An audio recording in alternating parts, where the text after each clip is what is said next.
2024 চৰকাৰী ঘৰৰ আবেদন চলি আছে কেনেকৈ আবেদন কৰিব সম্পূৰ্ণ তথ্য জনাম এই প্ৰতিবেদনত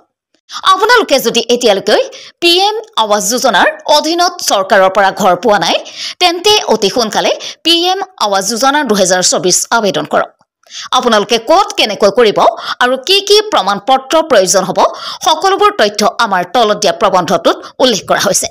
জানিবলৈ প্ৰবন্ধটি সম্পূৰ্ণকৈ পঢ়ক পিএম আৱাস যোজনা কি পিএম আৱাস যোজনা 2016 চনত আৰম্ভ হৈছিল এই আঁচনিৰ লক্ষ্য হৈছে সকলো দৰিদ্ৰ পৰিয়ালক এটাকৈ পকী ঘৰ নিৰ্মাণ কৰি দিয়া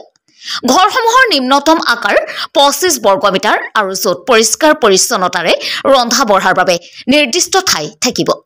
আৰু আঁচনিৰ অধীনত 2022 চনলৈকে 200 কোটি ঘৰ নিৰ্মাণ সম্পূৰ্ণ হৈছে